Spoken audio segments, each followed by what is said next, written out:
नमस्कार दोस्तों, मेरा नाम सचिन है। मेरा नाम अनुष्का है। तो आज हम रिएक्ट करने वाले हैं राम मंदिर के फेक हिस्टोरियंस पर, जिन्होंने इस केस को पूरा एक बहुत स्ट्रेच करा था, जो हमें आजादी के स्टार्टिंग पलों में ही मिल जाना चाहिए था राम मंदिर, जो कि आज हमें 2024 में मिल रहा है 22 जनवरी का, जिसे हमारे प्रिय श्री राम जी की प्राण प्रतिष्ठा होने वाली है। कुछ हिस्टोरियंस ने इसको इतना पेचीदा बनाया कि हमारा एक राम मंदिर बहुत लंबा खींचने लग गया।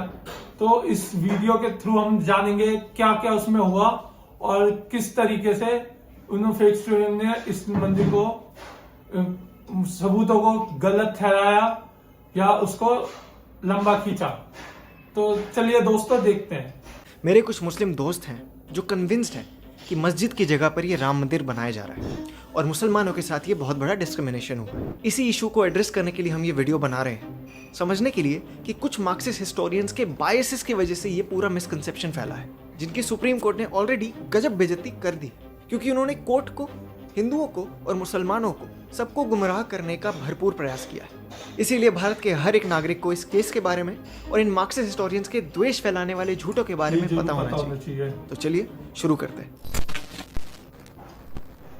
आगे बढ़ने से पहले जानते हैं कि दोनों पक्षों ने कोर्ट में केस जीतने के लिए क्या स्टैंड लिया था। मुस्लिम पक्ष का आर्गुमेंट था कि यहाँ पर हमेशा से एक मस्जिद ही हुआ करता था और पहले कोई मंदिर नहीं था, और हिंदू पक्ष को ये प्रूव करना था कि ये राम जी का जन्म स्थल है और मस्जिद के पहले यहाँ एक मंदिर हुआ करता था, जिसे तोड़कर बाबरी मस्जिद का निर्माण किया गया है। इस साइट से रिलेटेड हिस्ट्री का पहला FIR बहुत ही इंटरेस्टिंग है, जो हुआ था जब 1858 में अवध के एक थानेदार ने एक रिपोर्ट लिखी थी कि कुछ निहंग सिख साइट पर घुस गए हैं, राम नाम का जाप और हवन कर रहे हैं।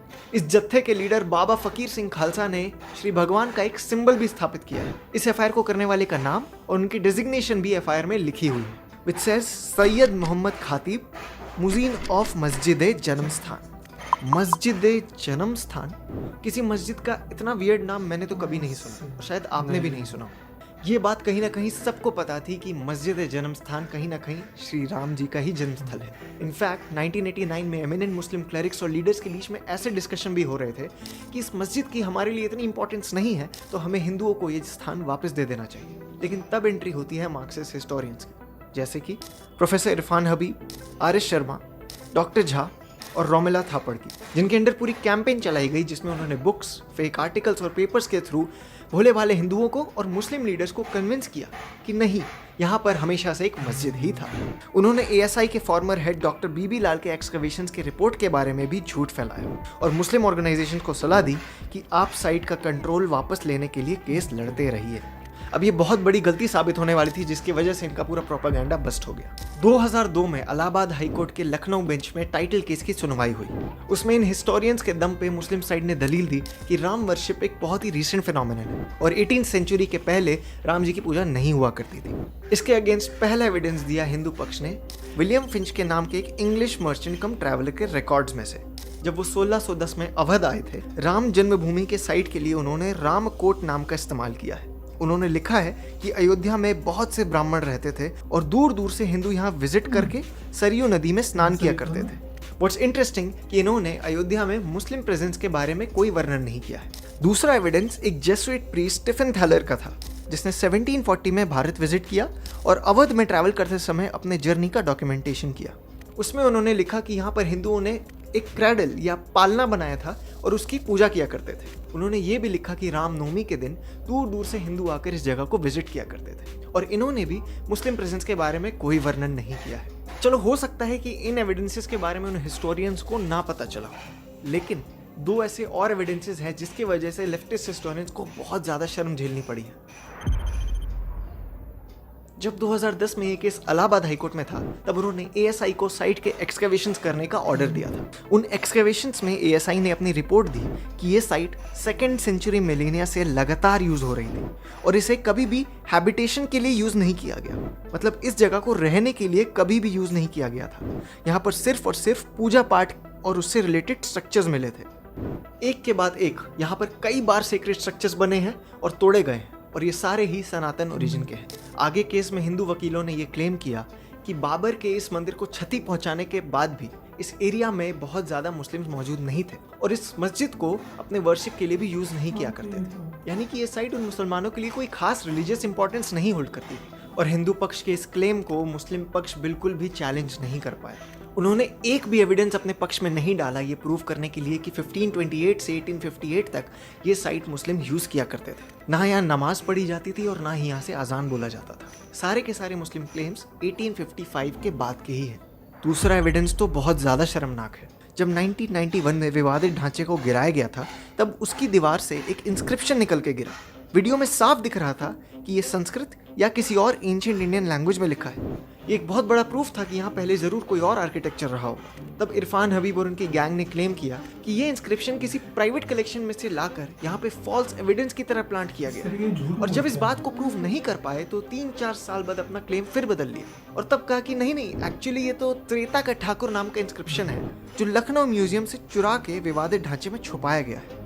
बाद में जब लखनऊ म्यूजियम से इसके बारे में पूछा गया तो उन्होंने कहा कि नहीं, हमारा त्रेता के ठाकुर वाला इंस्क्रिप्शन हमारे पास प्रिजर्व्ड है।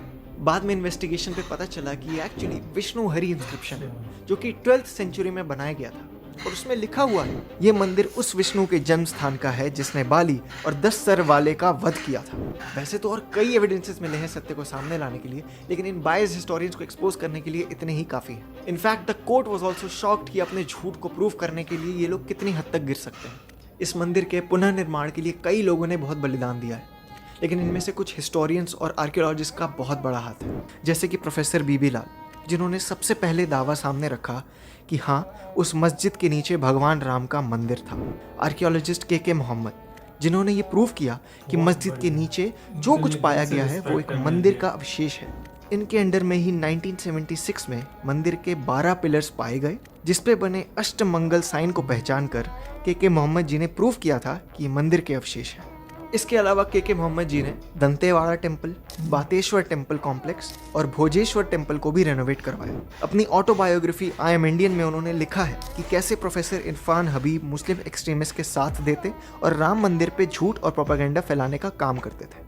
ऑटोबायोग्राफी में ये भी बताया है कि इरफान हबीब और उनकी टीम के मोहम्मद के साथ डिस्क्रिमिनेशन करती थी क्योंकि वो उनके झूठ में उनका साथ नहीं देते थे। लेकिन अब युग परिवर्तन का समय है और आशा है कि श्री राम सिर्फ अयोध्या में ही नहीं, हर भारतवासी के मन में भी पधारेंगे। सत्य, प्रेम और वसुधैव कुटुंबकम की भावना हर एक भारतीय नागरिक का मार्गदर्शन करेगी। जय श्री राम। जय श्री राम। ये थी हमारी वीडियो। एविडेंस, फैक्ट, आप इसे जो भी कहो, वही सच्चाई में पता चल गई राम मंदिर की क्या थी। हाँ, सच्चाई तो सामने आनी ही होती है, तो सच्चाई आनी होती है। सच्चाई ये थी कि हमारे राम जी अपने सिंहासन पे पधारेंगे, हमारे अपनी गद्दी पे पधारेंगे, जो पधार चुके हैं। 22 जनवरी प्राण प्रतिष्ठा है अयोध्या में। अयोध्या नहीं जा सकते, कोई बात नहीं, राम मंदिर हमारे मन में है और हम अपने घर के पास वाले मंदिर पे ही जाके वहां पे राम को याद करेंगे और अपनी पूजा अर्चना करेंगे।